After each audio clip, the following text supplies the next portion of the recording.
Hello friends, I'm Pratibha, self-trained narcissistic abuse recovery life coach.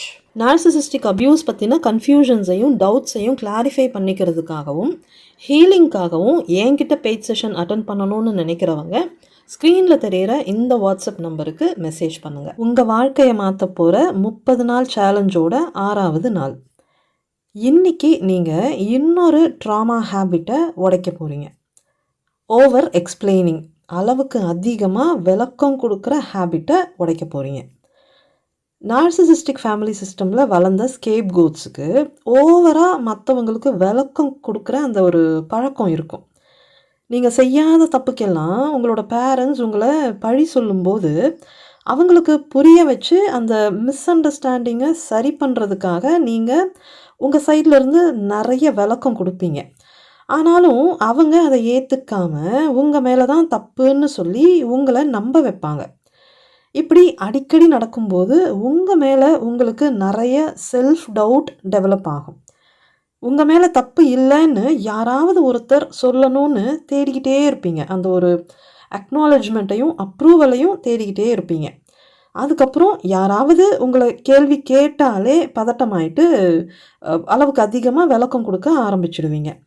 நீங்கள் இப்படி ஓவராக explanation கொடுக்கறதுனால ஆக்சுவலி என்ன ஆகும்னு பார்த்தீங்கன்னா, எனக்கே என் மேலே நம்பிக்கை இல்லை, எனக்கு உங்களோட அந்த அப்ரூவல் வேணும், நான் சொல்ல வரதை நீங்களாவது புரிஞ்சுக்கிட்டீங்கன்னா எனக்கு நிம்மதியாக இருக்கும் அப்படிங்கிற மாதிரியான மெசேஜை நீங்கள் அவங்களுக்கு பாஸ் பண்ணுறீங்க.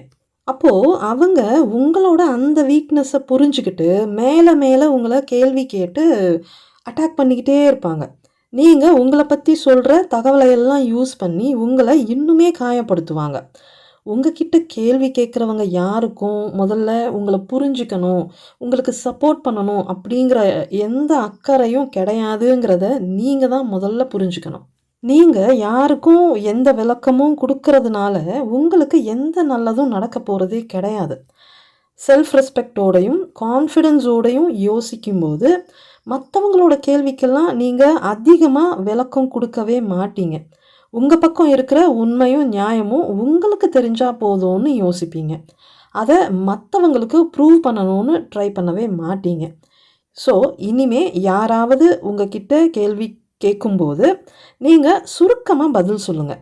உங்களை பற்றி விளக்கம் கொடுக்காம கேள்வியை திசை திருப்பி விட்டுடுங்க. உதாரணத்துக்கு நீங்கள் பயங்கரமாக கற்பனை பண்ணுவீங்க போல் அப்படின்னு சிரிச்சுக்கிட்டே கேளுங்க.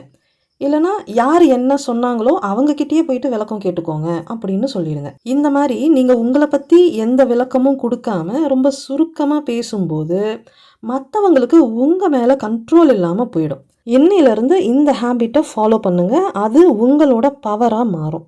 பத்திரமா இருங்க, பாதுகாப்பாக இருங்க, சந்தோஷமாக இருங்க. Bye friends.